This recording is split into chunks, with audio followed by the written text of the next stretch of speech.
All right, welcome to Probability, Random Variables, and Probability Distributions. This is Unit 4 in AP Statistics, and today we're going to discuss topic 4.5, Conditional Probability.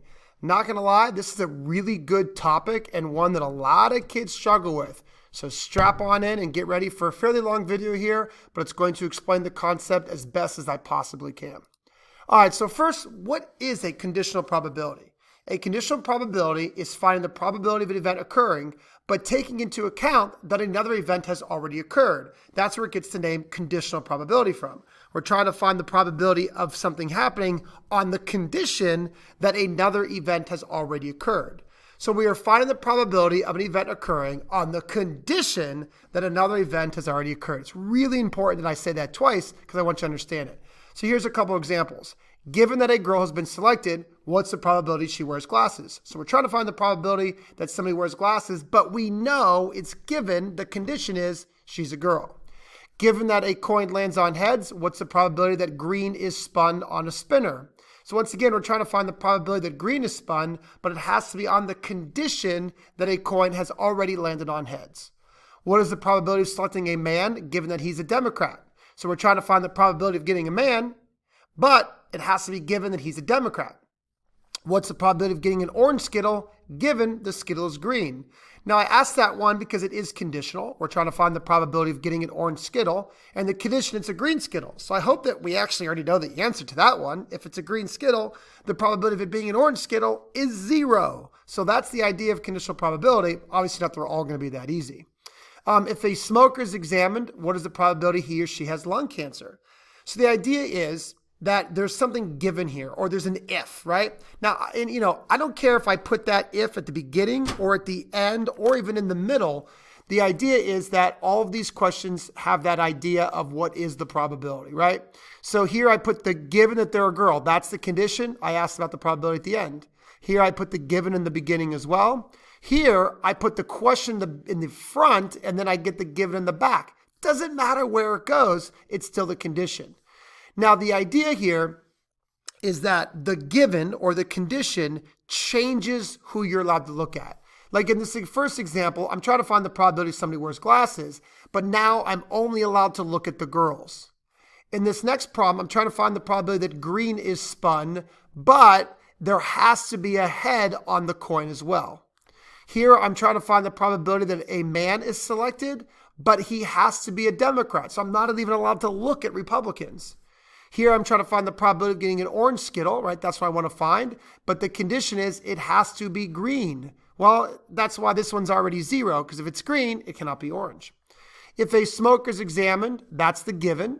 That's what I already know. I already know that I have a smoker. What's the probability that they have lung cancer? So again, I'm trying to find the probability they have lung cancer, but I'm only allowed to look at smokers. If you're not a smoker, I'm not even going to look at you. So again, that's the idea of a conditional probability, that there's going to be something that's given, something that we already know, but we're trying to find the probability of somebody else based on that other event already occurring. All right. The idea that in each question, there is a given or an outcome that we already know to have occurred to be true. So this is what it looks like generically, right? Without any actual specifics, right? This is just using a generic A and a generic B. So what is the probability of A given B?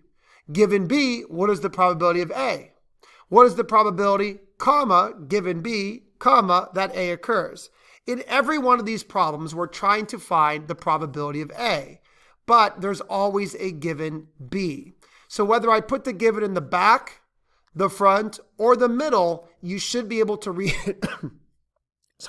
You should be able to read it the same way. We're trying to find the probability of A on the condition that B has already occurred. Now, we actually have a very nice way of writing this, and that's what we're going to see in this next slide here. This is the official way to notate a probability of A given B. So what we're trying to find the probability of goes in the front, right? That's always the truth. What we're trying to find the probability of goes in the front.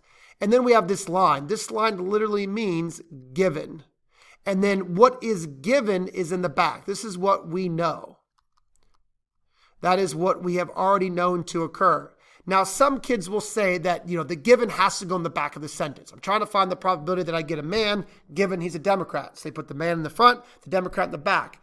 That's true, but even if I read the sentence or I give you the question with the given in the front, it still goes in the back of this notation. So even if I word it and say, hey, given that a person is a Democrat, comma, what's the probability that they are a man? It doesn't matter. I'm still trying to find the probability of man, so that's going to go in the front, and then the back goes the given, which in this case is a Democrat. So regardless of where I write the given in the question, I'm not recording. The given has to go in the back. All right, so now finding conditional probabilities can be very easy to do if you have a two-way table, but it can also be a little bit tricky if you do not have a two-way table.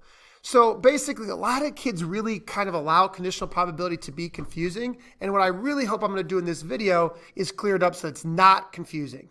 But I will say this. There are times where, you just do it. Like you just kind of look at a two-way table and you just know the answer. And there's other times it's a little bit tricky. So to be honest, there is a formula for conditional probability. But I want to teach you is that you already know how to do this. I already taught you how to do this way back in Unit 2. Whether you remember it or not, doesn't matter to me. But the idea is that we already know how to do this and we don't need a formula to do it. So here is our example. 250 people attended a high school basketball game one night. It was recorded what team each fan was rooting for, the home or the away team, and if they purchased food or not at the concession stand. The table below shows all of the counts. Consider picking one of the 250 people at random. All right, I got 3 questions for you here. The first one says, what is the probability that a person roots for the home team? This is not conditional. In that sentence, there's nothing given at all. It's simply looking for the probability that somebody roots for the home team.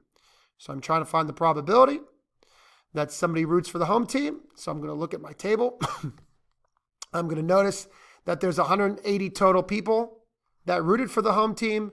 And I'm going to divide that by 250 total people in the survey, and that is 72%. So 72% of people rooted for the home team. Now, notice that question had nothing in it about food, so I didn't look at any number that involves food. All of the other numbers in this table involve food. Well, it didn't say anything about food. That's why I just did the 180 out of 250. Next question. What is the probability that the person roots for the home team and purchase food? Once again, just a basic question. There's nothing at all in this sentence about a given. So I'm going to find the probability that somebody roots for the home team and, remember that's our symbol for and, an upside down U, and purchase food. Now this, all I got to do is open my eyes and look. Purchase food and home team would be 120 people. So 120 people did both, rooted for the home team and purchase food out of 250. And if you divide that out, that is 0.48. I'd recommend having a calculator handy maybe for this video because I just kind of already know the answers. But if you want to kind of prove to yourself that they are correct, don't be embarrassed to grab a calculator. All right, now the final question here is a conditional question. It says, what is the probability that a person roots for the home team given that they purchase food? So again, the given, whether it becomes, whether it's in the beginning, the middle, or the end of the question, doesn't matter. The given always goes in the back. So I was given that the person purchased food, and I'm trying to find the probability they rooted for the home team. Now, this is very different than the previous 2 questions. The first question, all I asked you was about rooting for the home team. The second question was rooting for the home team and purchasing food. Very, very specific. Now, this is amongst, given that the people who purchase food, how many of them voted for the home team? So the idea here is this. Keep this in mind. The condition changes your denominator. Now, I'm only allowed to look at the 160 people who purchased food. So given that you are one of those people, because remember, that was the given. So you're not here, can't be here, because those people did not purchase food. I have to only be right here. Of the 160 people who purchased food, 120 of them rooted for the home team. And 120 divided by 160 is 0.75, okay? So it's actually important for us to be able to kind of look at these numbers. If you want to say, what's the probability somebody roots for the home team? 72%. So it's a 72% chance that somebody roots for the home team.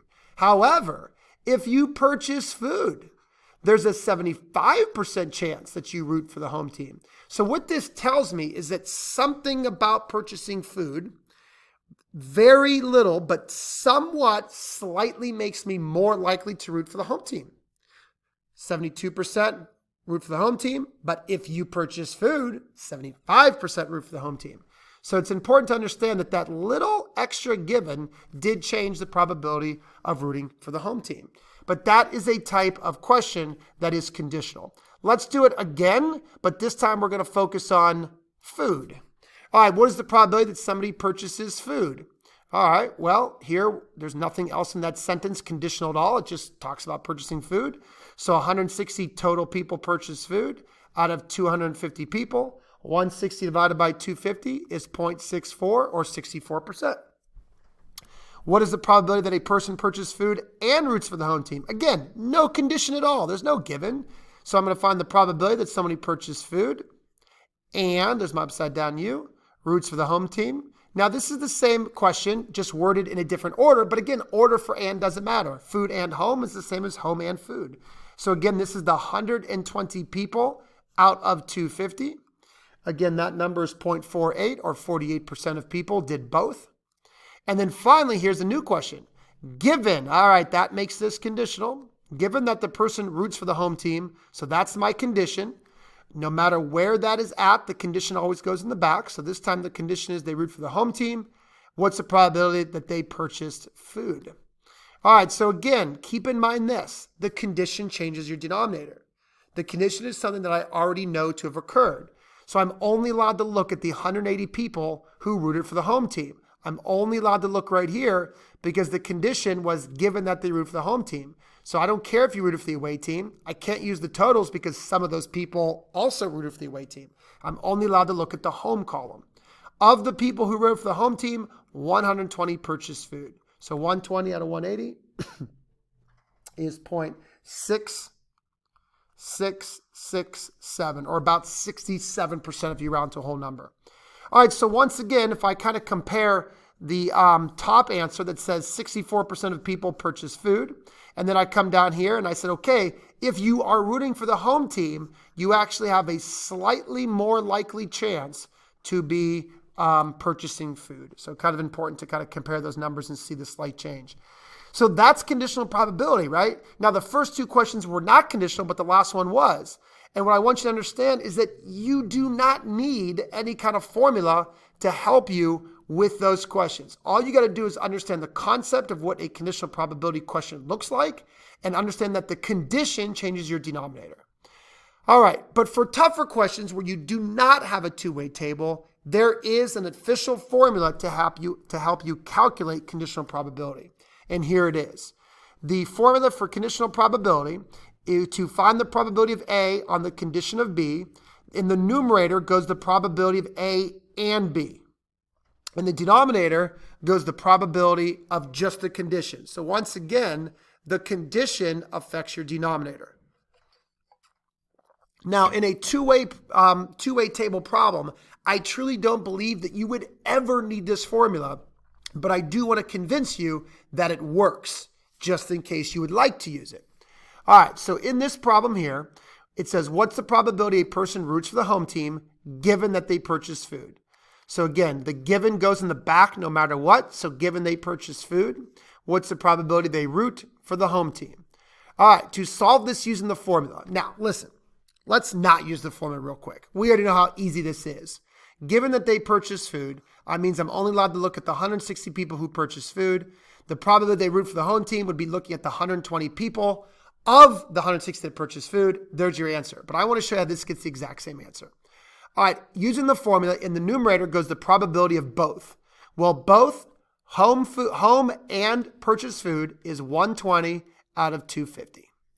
In the denominator goes the probability of purchasing food. The probability of purchasing food is 160 out of 250. And the idea here, guys, is that those 250s are going to cancel. If I take the numerator, and I'm sure you've heard this before, instead of dividing, I'm going to multiply by the reciprocal of the denominator. Look what happens. The 250s cancel, and we get the 120 out of 160.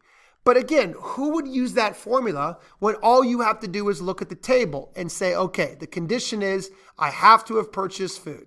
So of the 160 that purchased food, 120 of them rooted for the home team, 120 out of 160. Very, very easy. But without a two-way table, I'm going to tell you that that formula is very needed. Here's an example without a table that's going to be very beneficial. And here, we will definitely need that formula. On Thanksgiving around the U.S., 72% of households have turkey on the table. 21% of households have ham on the table. 11% of households have neither turkey nor ham. Given that a house has turkey, what is the probability that the house has ham? So first and foremost, let's make sure we know how to write down what they're asking for. We're trying to find the probability. We're trying to find the probability that a house has ham, but there is a given, my A looks bad there, there is a given that that house already has turkey. So I'm not asking you what's the probability that they have ham. I already know that. Probability they got ham is 21%. I'm asking you what's the probability they have ham if we already know there's turkey on the table. So using the formula, on top needs both turkey and ham. But I was not told what that was. And the denominator goes the probability of turkey. Okay, well, good news is I know that. The probability that we have turkey, the condition is 72% or 0.72. So technically, I'm halfway to my answer. But I need to figure out the and. I need to figure out the percentage of households that have both. So if you pay attention to the last video, the last topic, 4.4, we need to make a little table. We need to make a little table that says turkey could be a yes or a no. Ham could be a yes or a no. All right, now we just got to fill everything we know about this table. For example, we know that 21% of people had ham, which automatically means that 79% did not have ham. We know that 72% of people had turkey, which automatically tells us that 28% of people did not have turkey. Now, the other piece of information was the 11%, and that's going to be the key number. We know that 11% had no turkey, no ham, so the double no, right?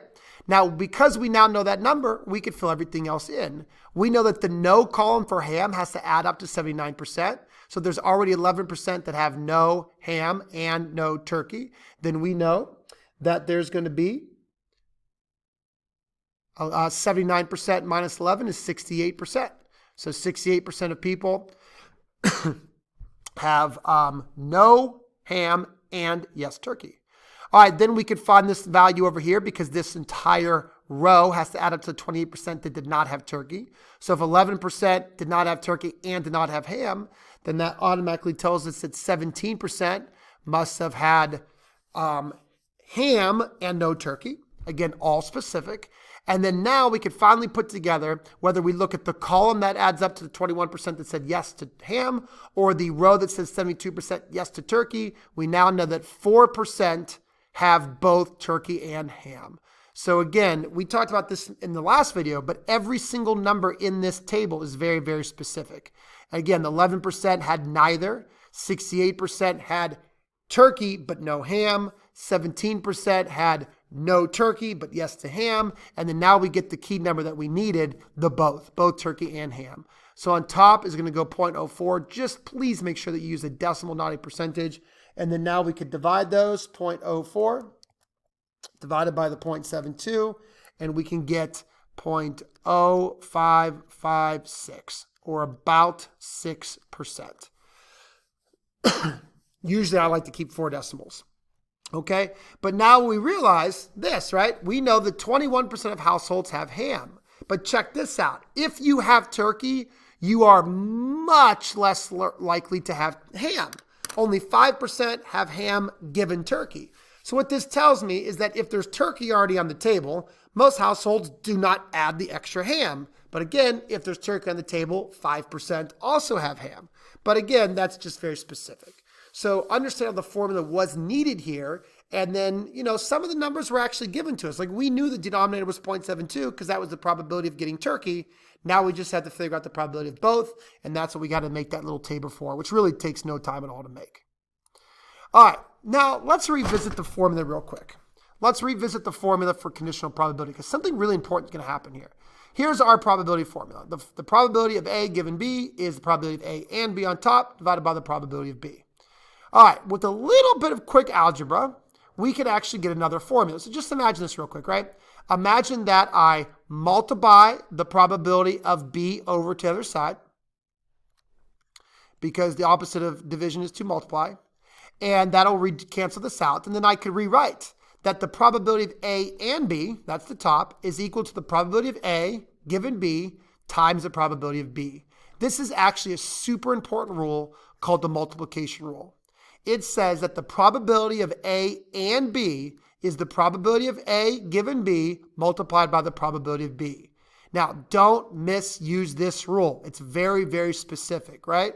You have to be understanding that this is, here's what, let me tell you this. I almost hesitate to say this, but most kids jump and think that the probability of A and B, they think it's the probability of A times the probability of B. And that is absolutely positively not true, right? It's this. This is very different.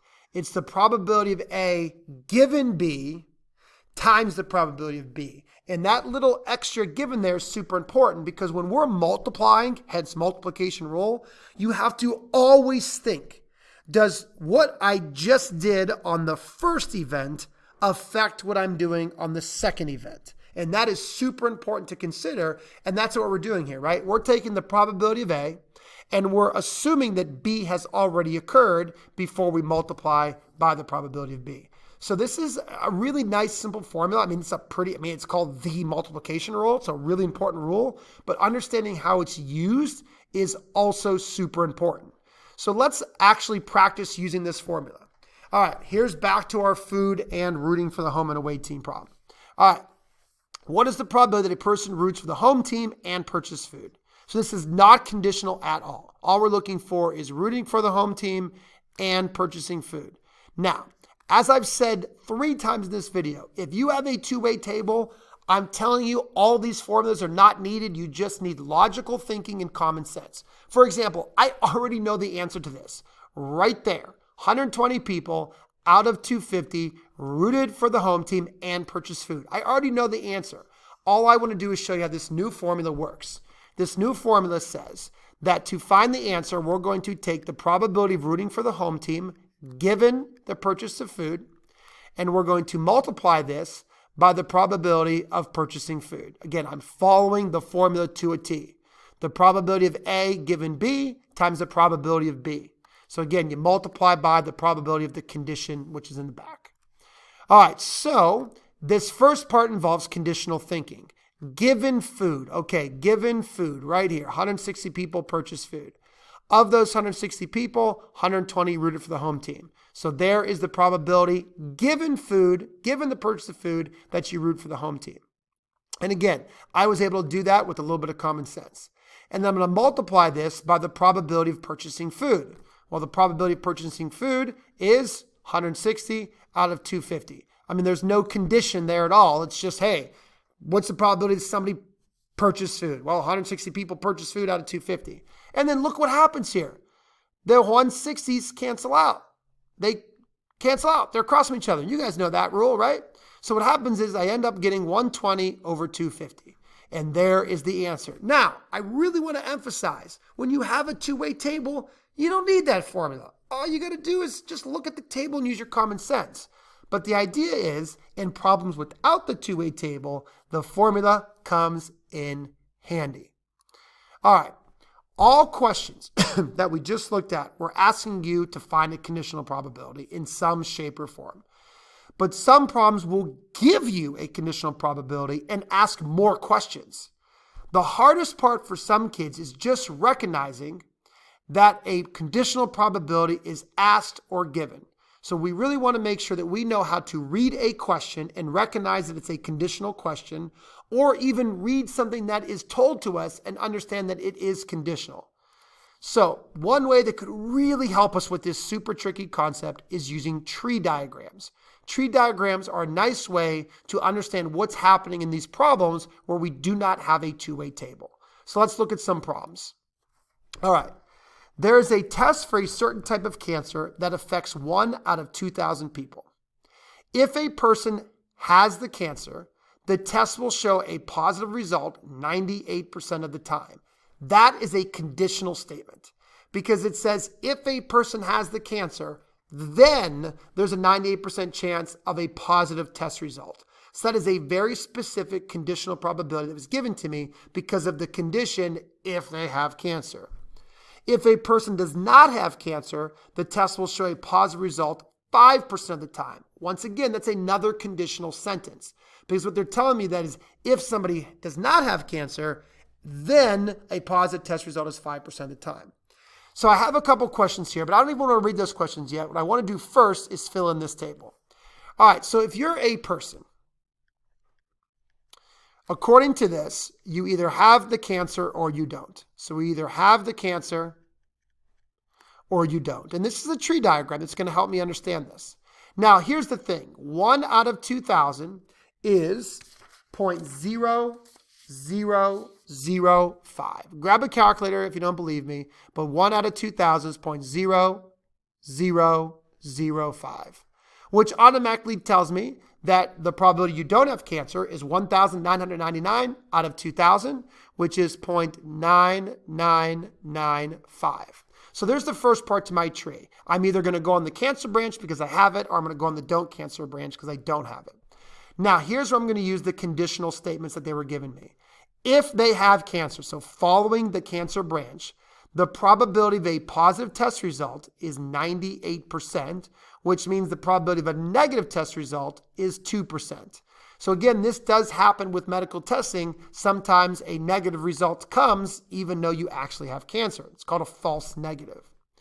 Now, then I'm going to follow the next conditional statement. If a person does not have cancer, there is a 5% chance of a positive, which tells me there's a 95% chance of a negative. And now this is called a false positive. If you don't have cancer, it should say negative. But again, some tests do give what are called false positives.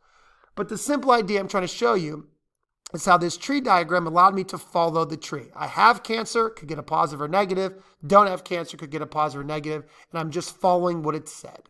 So again, these numbers given to me were conditional. This 98% is on the condition that I have cancer. This 5% is on the condition that I have cancer.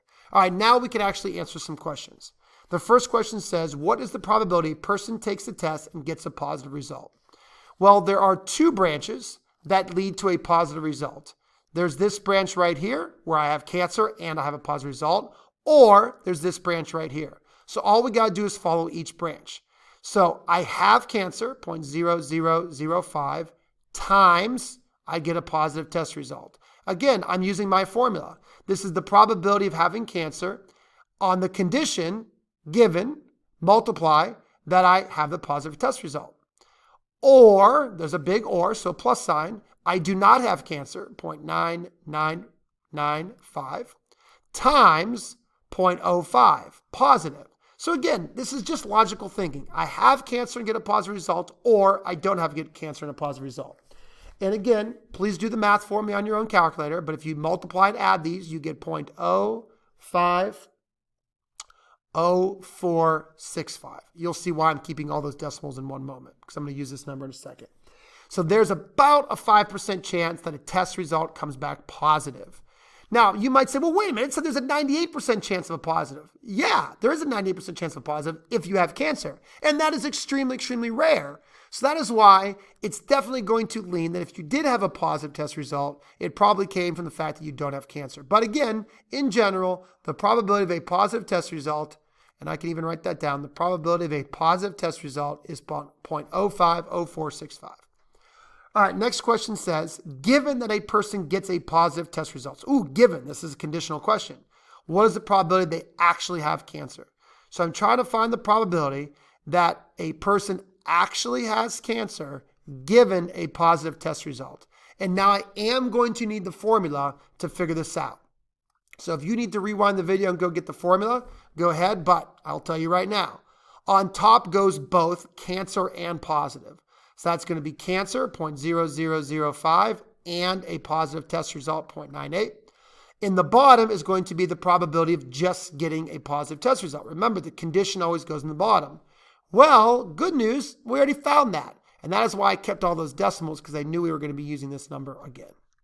So if you put all of that in the bottom, so again, cancer and positive or no cancer and positive, that all goes on the bottom, which gets you the 0.050465.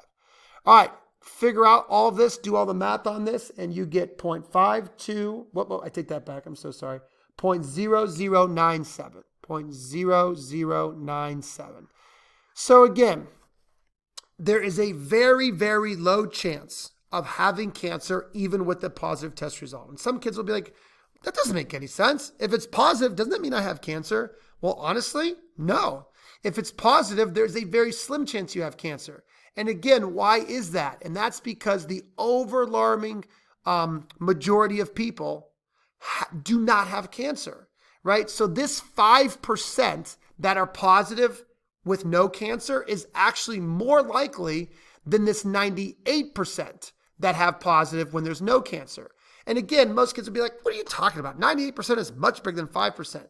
Yes, remember the 98% is tied to having cancer, which is extremely low in the first place. The 5% is tied to not having cancer, which is much, much more likely. So that is why when you have a positive test result, there's a very slim chance that you actually have cancer. But this tree diagram really helps us understand this. And this question really incorporated everything I've been teaching in this video, conditional probability and being able to multiply probabilities to follow what happens on a branch. All right, let's do another problem like this. Slightly different though, but worthwhile. A jar has 20 marbles, 12 red, 8 blue. You select one marble out and then a second marble without replacement, meaning that I do not put that first marble back. All right, so what the heck can happen? So the first time I reach in, I could get a blue marble or I could get a red marble. I probably should color coordinate this, but oh well. All right, on that first pull, the probability of getting a blue marble is 8 out of 20. The probability of getting a red marble is 12 out of 20. All right, now the second time, I could once again get a blue or red marble. On the second time, I could get a blue or red marble. All right, conditional. If that first one was blue, I now have a 7 out of 19 chance to get another blue. Why 7? Because I already got a blue marble, so there's only 7 left. Why 19? Because I did not replace that blue marble, so there's only 19 marbles left. What about the probability of getting a red marble? Well, if I get a blue marble, there's still 12 red marbles in the jar out of 19. I still took a marble out regardless. The denominator has to be 19. All right, down here, if I take a red one out first, well, there's still 8 blue ones left out of 19, because again, I still took a marble out. And then what's the probability I get a red one? Well, there's now only 11 red ones left out of 19 total marbles. So what a nice tree diagram to help me understand that what happened on the first selection affects the second selection, which is conditional probability. All right, so what's the probability of getting 2 red marbles? Well, I would have to get a red marble the first time and then a red marble the second time. And I thought conditionally because this 11 out of 19 was on the condition that I got a red one. So again, please use your calculator, but if you multiply that out, you get 0.3474. So there's about a 34.74% chance of getting 2 red marbles. All right, what's the probability of getting a red and blue marble? Well, this is important because there's 2 ways that could happen. I could get blue then red. That would be 8 out of 20 for the blue times 12 out of 19 for the red. Or a whole nother solution would be red and then blue. That would be 12 out of 20 for the red and then 8 out of 19 for the blue. Now, if you look at these, both of them have an 8 times 12 on top and a 20 times 19 on the bottom, but they are distinctly different because this one is blue then red and the second one is red then blue, and that matters. So if you do all the math individually here, you end up with 0.5053. So you do got a slightly over 50% chance of getting a red and a blue marble. All right, another couple more questions here. And again, the more questions you see, the better you're going to be at this. So I know this might be getting a little bit boring, but it's going to pay off in the long run. All right, one student for a high school will be selected at random. Let A be the event that the student is in the National Honor Society. Let B be the event that the person has a GPA over 2.5. The following probabilities are known. 32% of people are both in the National Honor Society and have a 2.5 or higher GPA. And then the second one is a conditional probability. It says the probability of having a GPA over 2.5 on the condition that you're in the National Honor Society is 80%. And that actually makes sense. If you're in the National Honor Society, there should be a very high chance, 80%, that you have a GPA over 2.5. All right, so the question says, what is the probability a selected student will be in the National Honor Society? All right, so I'm trying to find a very simple probability, but it's not given to me directly.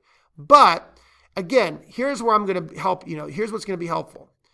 The probability formula for conditional probability is a formula.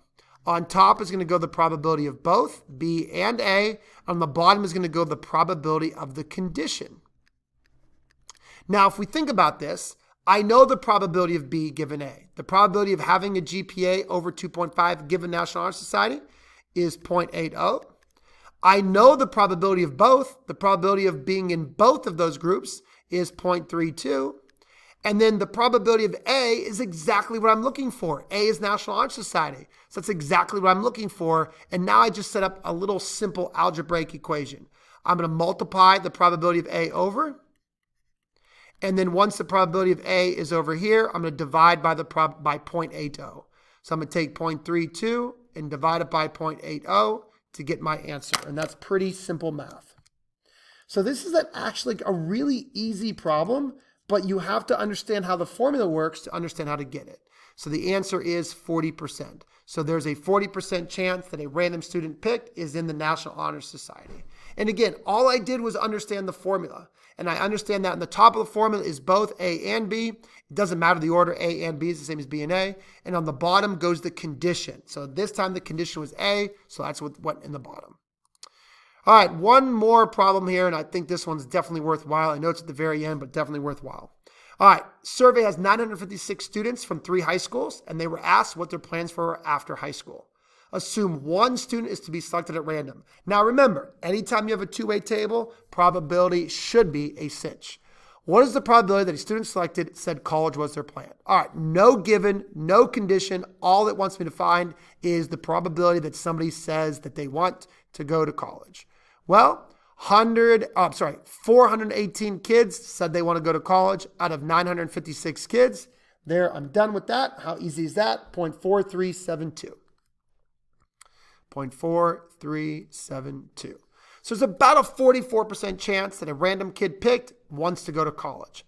All right, now it's going to give me a conditional question. Given that a student was from high school B, what was the probability that they wanted to go to college? So I'm still trying to find the probability that a person wants to go to college, but this time there's a condition that they must be from high school B. Now remember, with a two-way table, I do not need any kind of fancy formula.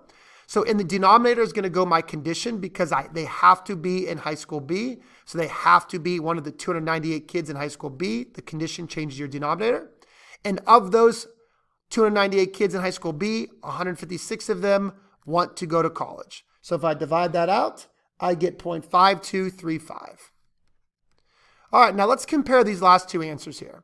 So I know that in general, about 44% of kids want to go to college. However, at high school B, it actually increases to 52%. What this tells me is that something about being a student in high school B makes you more likely to want to go to college. So high school B, maybe it's just a higher achieving school. They push college more because in general, 44% of the kids want to go to college. But if you go to high school B, 52% go to college or want to go to college. So again, something about high school B is changing the probability of wanting to go to college. And this is a great example that allows me to directly see that. All right, guys, that's it. Lots of problems here. I totally understand that they, do take quite a bit of time to do, but I hope that you have a really strong understanding of conditional probability now, and you'll be able to really be able to answer questions on a test or quiz or homework assignment and really further your knowledge of what conditional probability is all about.